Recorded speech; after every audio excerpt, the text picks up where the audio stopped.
सभी को नमस्ते। मैं आप सभी का आपके अपने YouTube channel low with twins में एक बार फिर से स्वागत करता हूं। तो स्टूडेंट्स, हमने भारतीय साक्षी अधिनियम की लेक्चर सीरीज स्टार्ट करी थी और लेक्चर सीरीज का आज ये दूसरा लेक्चर है जिसमें हम लोग पढ़ेंगे कि ऑब्जेक्टिव्स क्या हैं भारतीय साक्षी अधिनियम के। साथ ही हम लोग देखेंगे क्या कार्डिनल प्रिंसिपल्स हैं भारतीय साक्षी अधिनियम के। तो स्टूडेंट्स, इससे पहले वाले लेक्चर में मैंने आपको भारतीय साक्षी अधिनियम का इंट्रोडक्शन, हिस्ट्री, स्ट्रक्चर एंड कुछ मेन प्रिंसिपल्स बताए हैं। अगर वो लेक्चर आपने अभी तक नहीं देखा है तो आपका भारतीय साक्षी अधिनियम के बाकी लेक्चर्स देखने का फ़ायदा नहीं होगा, क्योंकि वो बेस है। वहीं से पढ़िए, पहले वो लेक्चर स्टार्ट करिए, तभी ये लेक्चर समझ आएगा। वीडियो का लिंक मैं डिस्क्रिप्शन में भी दे दूंगा पुराने वाले फर्स्ट लेक्चर का, ताकि आप एक अच्छे तरीके से सिस्टमेटिक तरीके से पढ़ सको। तो चाहे आप जुडिशरी की तैयारी कर रहे हो, LLB BA LLB कर रहे हो, चाहे आप किसी भी यूनिवर्सिटी के स्टूडेंट्स हैं, आप हमारे लेक्चर देखकर अच्छे से अपनी प्रिपरेशन कर सकते हैं। तो आइए स्टूडेंट्स, आज की वीडियो स्टार्ट करते हैं।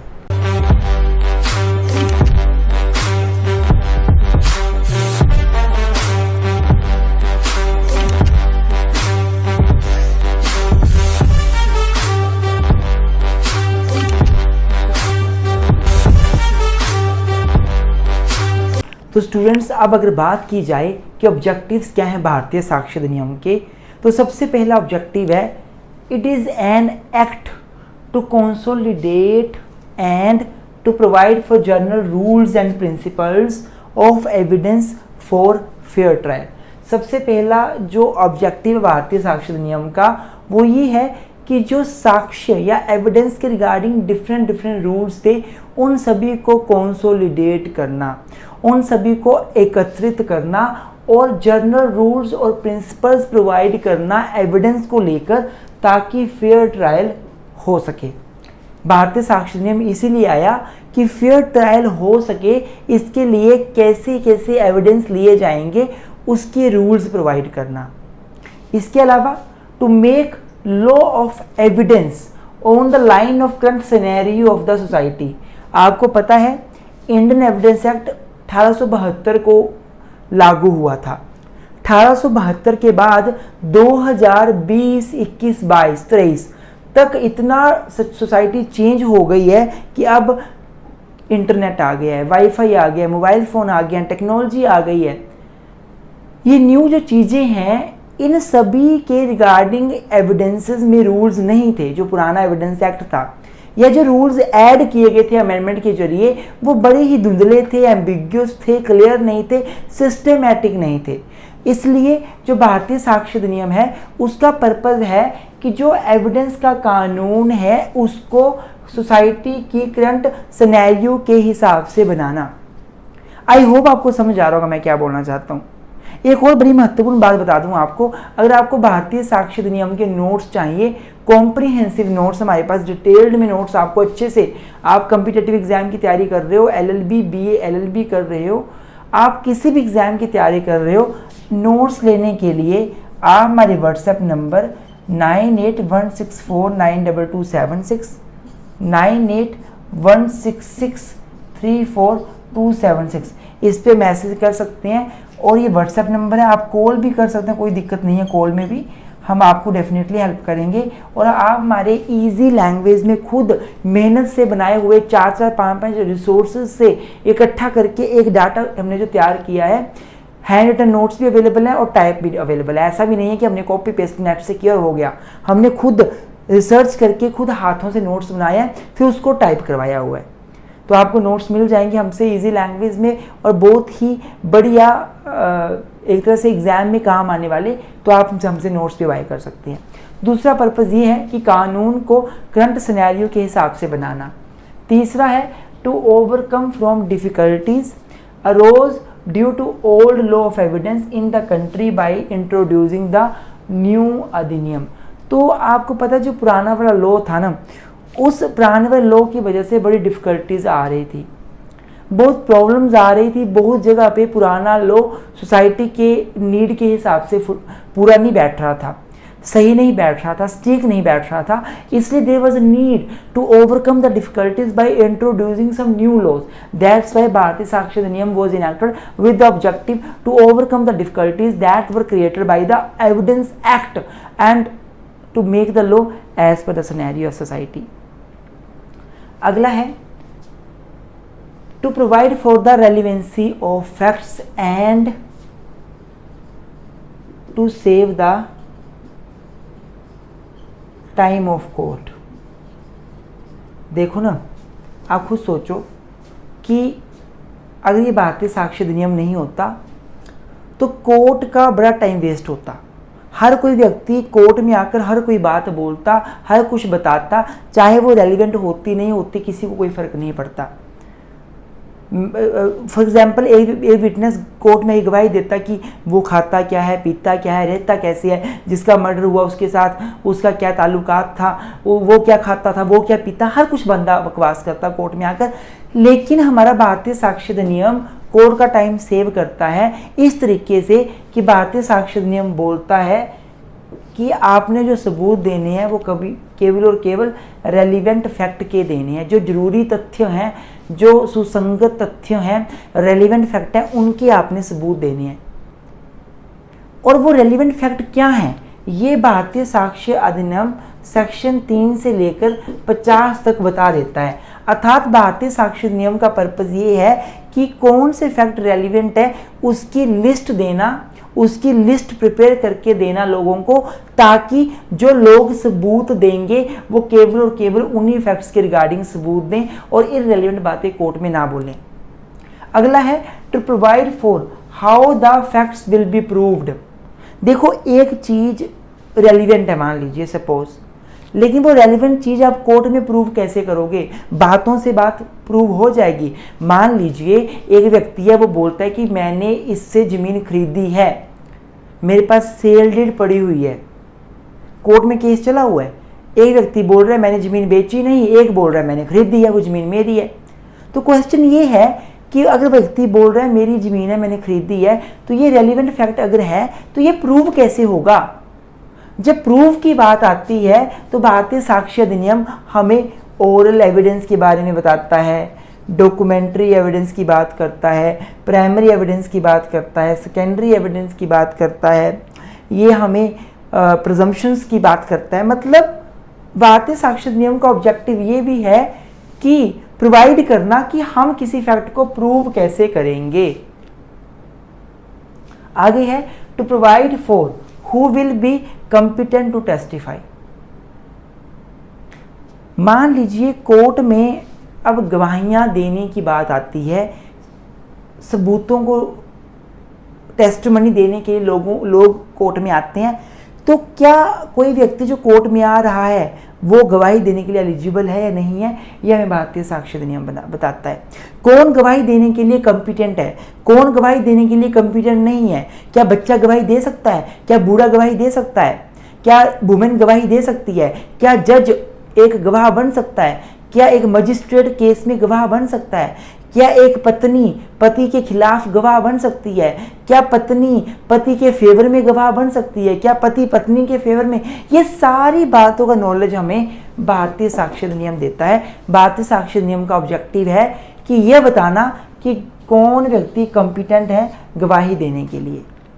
To provide for the examination and examination further process. अब ये जो गवाह कोर्ट में आएंगे उनकी गवाहियाँ कैसे ली जाएंगी? पहले कौन गवाही लेगा? जो वकील अपने विटनेस को कोर्ट में बुला रहा है वो गवाही लेगा या दूसरा वकील पहले गवाही लेगा? फिर क्रॉस एग्जामिनेशन कैसे होगा? फिर री एग्जामिनेशन कैसे होगा? और क्या प्रोसेस रहेगा किसी गवाह को एग्जामिन करने का? ये बात हमें भारतीय साक्ष्य अधिनियम से पता चलती है। ये ऑब्जेक्टिव है भारतीय साक्ष्य अधिनियम का कि इस चीज़ को क्लियर करना। आई होप आपको क्लियर समझ आ रहा होगा कि क्या ऑब्जेक्टिव्स हैं भारतीय साक्ष्य अधिनियम के। अब हम देखेंगे कि क्या महत्वपूर्ण प्रिंसिपल्स हैं इस भारतीय साक्ष्य अधिनियम के, जिसके ऊपर ये भारतीय साक्ष्य अधिनियम बेस करता है। तो मैं आपको बता दूं फिर से कि अगर आपको नोट्स चाहिए, एविडेंस एक्ट में आपको पढ़ा रहा हूँ भारतीय साक्ष्य अधिनियम, इसी के नहीं, BNS हो गया, BNSS हो गया, मुस्लिम लॉ हो गया, हिंदू लॉ हो गया, एडमिनिस्ट्रेटिव लॉ हो गया, प्रॉपर्टी लॉ हो गया, ट्रांसफर प्रॉपर्टी एक्ट हो गया, या आपका कोई भी लॉ का सब्जेक्ट हो गया, आप डेफिनेटली हमारे साथ कंटेक्ट कर सकते हैं। हमारा ऑल इंडिया बार एग्जामिनेशन 22 का कॉम्प्रिहेंसिव बैच स्टार्ट हो गया है। मैं फिर से बोल रहा हूँ, ये बैच बहुत ज़्यादा कॉम्प्रिहेंसिव होगा, बहुत इफेक्टिव होगा। जुडिशरी लेवल की तैयारी करवाने की हमारी कोशिश रहेगी विद ऑल डिटेल्स। तो आप ये बैच हमारा ज्वाइन कर सकते हो। बैच ज्वाइन करने के लिए व्हाट्सएप पे मैसेज करिए, मैं डिटेल शेयर कर दूंगा। अगर आप LLM के एंट्रेंस की तैयारी कर रहे हैं तो LLM की डेली क्लासेस हमारी चली हुई हैं। डेली शाम को अच्छे से पूरी क्लासेस को कवर किया जा रहा है, सिलेबस को कवर किया जा रहा है। ये LLM की क्लासेस भी आप ज्वाइन कर सकते हैं। अब कार्डिनल प्रिंसिपल्स देख लेते हैं। तो स्टूडेंट्स, अब अगर मैं कार्डिनल प्रिंसिपल्स की बात करूं भारतीय साक्षर अधिनियम के, या फंडामेंटल प्रिंसिपल्स क्या हैं, सबसे पहला प्रिंसिपल है बेस्ट एविडेंस रूल। भारतीय साक्षर अधिनियम इस तरह से बनाया गया है कि हर हालत में बेस्ट एविडेंस ही दिया जाएगा। Best evidence rules means in a case it is tried to provide a best evidence than others. अगर मान लो किसी केस में 4 एविडेंस हैं, तो जो बेस्ट है वही कोर्ट में लेकर आओ, ये जरूरी है।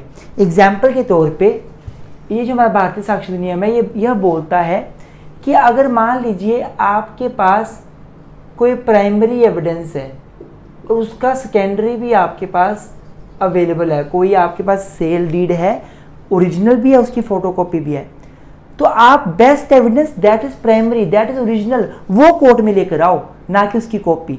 कॉपी भी अलाउड हो जाएगी पर एक्सेप्शनल केसेस में, जैसे जब प्राइमरी नहीं है, वो लॉस्ट हो चुका है, या प्राइमरी आपका किसी पार्टी के पास है, वो कोर्ट में नहीं आ रहा। तो भारतीय साक्षर अधिनियम इस प्रिंसिपल पे बेस करता है कि हर हालत में बेस्ट एविडेंस देना है आपने। अगर बात की जाए आपकी, मान लो फॉर एग्जांपल ओरल एविडेंस की, तो ओरल एविडेंस के केस में जो आपका डायरेक्ट एविडेंस होता है ना, वो बेस्ट माना जाता है। डायरेक्ट का मतलब क्या है? डायरेक्ट का मतलब है कि जिसने देखा है क्राइम होते हुए वो खुद कोर्ट में आके बोले कि उसने क्या देखा। जिसने सुना है कोई बात, वो खुद कोर्ट में आके बोले कि उसने क्या सुना। If something is giving the testimony before the court of law orally, it must be the testimony of a person who heard himself, who saw himself, who perceived himself something. I hope आपको समझ आ रहा होगा। जो ये बात बोली हुई है कि oral evidence must be direct, यह आपकी सेक्शन 55 में आपको देखने को मिलेगी भारतीय साक्ष्य अधिनियम में। जो बात बोली गई है कि डॉक्यूमेंट को आपने प्राइमरी एविडेंस से प्रूव करना है, सेकेंडरी एक्सेप्शनल केसेस में देना है, ये बात सेक्शन 59 में लिखी हुई है। तो भारतीय साक्ष्य अधिनियम का ये पहला प्रिंसिपल है। दूसरा प्रिंसिपल है एक्सक्लूजन ऑफ हियरसे एविडेंस। तो भारतीय साक्ष्य अधिनियम का बेस्ट फंडामेंटल प्रिंसिपल ये है कि हियरसे एविडेंस को ज़्यादा महत्व नहीं देना है। हियरसे एविडेंस का मतलब होता है सुनाया सबूत। मान लीजिए ए ने बी को सी का मर्डर करते हुए देखा, ए ने आके मम्मी को बताया, मम्मी मैंने आज देखा बी ने सी का मर्डर किया। मम्मी ने अपनी सहेली को बताया, आज मेरा बेटा बता रहा था ऐसे हुआ। उसने जाके किसी और को बताया, ऐसा सा, अच्छा शर्मा जी की बेटी ने बोला, ठीक है ठीक है। और कोई व्यक्ति कोर्ट में गवाही देने आता है और बोलते जी मुझे उसने बताया, उसको उसने बताया, उसको उसने बताया, it is a hearsay evidence. तो बेस्ट प्रिंसिपल जो है भारतीय साक्ष्य अधिनियम का फंडामेंटल प्रिंसिपल, वो ये है कि हियरसे एविडेंस को एक्सक्लूड किया जाएगा, एक केस में महत्व नहीं दिया जाएगा। अगर कोई व्यक्ति सुना एविडेंस लेके आता है, कोर्ट उसको नहीं महत्व देगा। इसकी कुछ एक्सेप्शंस भी हैं, वो डिटेल में पढ़ेंगे सेक्शन 55 के टॉपिक में। आगे आता है presumption of innocence and burden of proof. तो भारतीय साक्ष्य अधिनियम का एक प्रिंसिपल ये भी है कि जो एक्यूज्ड है, जिसके ऊपर आरोप लगा कि उसने क्राइम किया है, उसको हम लोग प्रिज्यूम करते हैं कि वो इनोसेंट है, उसने क्राइम नहीं किया। और बर्डन ऑफ प्रूफ प्रोसिक्यूशन के ऊपर होता है कि वो प्रूव कर दे कि अक्यूज ने क्राइम किया हुआ है। ये भी प्रिंसिपल है हमारा भारतीय साक्ष्य अधिनियम का। अगला है प्रोटेक्शन अगेंस्ट सेल्फ इनक्रिमिनेशन। अपने ही अगेंस्ट गवाह बनने से प्रोटेक्शन दी गई है भारतीय साक्ष्य अधिनियम में। भारतीय साक्ष्य अधिनियम का फंडामेंटल प्रिंसिपल ये है कि एक व्यक्ति को आप उसी के अगेंस्ट गवाह नहीं बना सकते।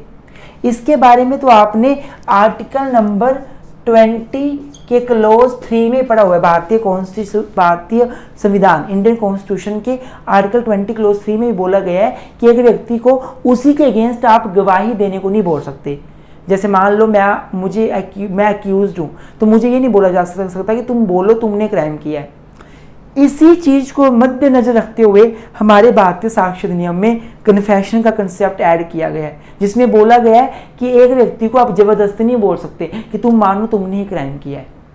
तो भारतीय साक्ष्य अधिनियम इस प्रिंसिपल के ऊपर बेस भी करता है कि एक एक्यूज्ड जो अपराधी है उसको जबरदस्ती आप नहीं बोलोगे कि उसने अपराध किया है वो माने।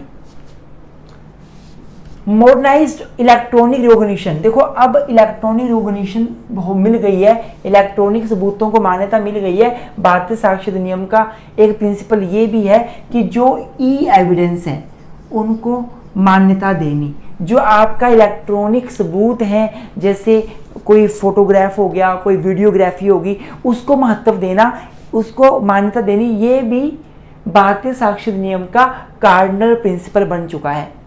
और 6th पॉइंट है रेलिवेंसी एंड एडमिसिबिलिटी। तो भारतीय साक्ष्य अधिनियम का ये प्रिंसिपल है कि आप कोर्ट में जो सबूत दोगे वो रेलिवेंट फैक्ट के सबूत दे सकते हो, जो फैक्ट रेलिवेंट है। कौन सी फैक्ट रेलिवेंट है? सेक्शन 3 से लेकर 50 के बीच आने वाले फैक्ट्स, बेसिकली 4 से लेकर 50 के बीच आने वाले फैक्ट्स आपके रेलिवेंट होते हैं। तो ये एक प्रिंसिपल है भारतीय साक्ष्य अधिनियम का, कार्डिनल प्रिंसिपल। लेकिन मान लो कोई चीज रेलिवेंट है तो क्या वो एडमिसिबल भी होगी? रेलिवेंसी अलग चीज है, एडमिसिबिलिटी अलग चीज है, दोनों सेम नहीं है। एक चीज रेलिवेंट होती है तो हो सकता है वो कोर्ट में एडमिसिबल ना हो, वो डिपेंड करता है कि आप सबूत क्या दे रहे हो उस चीज को प्रूव करने के लिए। एडमिसिबिलिटी रेलिवेंसी में क्या फर्क है हम अगले सेक्शन 3 जब पढ़ेंगे ना अच्छे से तब डिटेल में बताऊंगा आपको, डोंट वरी। आप फर्स्टली ये समझ लीजिए अभी फिलहाल के लिए कि भारतीय साक्ष्य अधिनियम का एक कार्डिनल प्रिंसिपल है कि इसमें रेलिवेंसी और एडमिसिबिलिटी को सेपरेट किया गया है। रेलिवेंट जो फैक्ट होता है वो एडमिसिबल हो भी सकता है, नहीं भी हो सकता। तो ये कुछ प्रिंसिपल्स हैं, कार्डिनल प्रिंसिपल्स हैं हमारे भारतीय साक्ष्य अधिनियम के। Thank you so much. इस लेक्चर सीरीज के साथ कंटिन्यू बने रहें, लगातार लेक्चर्स आते रहेंगे। जरूर वीडियो को देखें, लेक्चर को लाइक करें, अगर अच्छा लगे तो चैनल को सब्सक्राइब करना ना भूलें अगर आप नए हैं हमारे चैनल पर, और लॉ विद ट्विंस फैमिली का हिस्सा जरूर बने। अगर आपको किसी भी कम्पिटिटिव एग्जाम की तैयारी करनी है, LLB LLM कर रहे हो, BA LLB कर रहे हो, किसी भी लॉ सब्जेक्ट के नोट्स चाहिए, कोई आपको लेक्चर चाहिए, कोई सब्जेक्ट समझ नहीं आता है, डिटेल में पढ़ना है, या आपने केवल 4-5 घंटे में पेपर पास करने के लिए पढ़ना है, तो आप हमारे व्हाट्सएप नंबर 9816492276 एंड 9816634276 इस पे मैसेज कर सकते हैं। हम डेफिनेटली आपकी हेल्प करेंगे। हमारे पास LLM के एंट्रेंस, LLM के डेली क्लासेस, LLB की डेली क्लासेस, उसके बाद BLLB की क्लासेस, AIBE की क्लासेस, CBI की क्लासेस, सारी क्लासेस हमारी चलती हैं। तो आप डेफिनेटली बैच को ज्वाइन करके, ये हमारा कोर्स रिकॉर्डेड भी है, लाइव भी है, जो आपको चाहिए notes, lectures, recorded lectures, live lectures आप यहाँ मैसेज करके ले सकते हैं। Thank you so much. Keep supporting law with twins.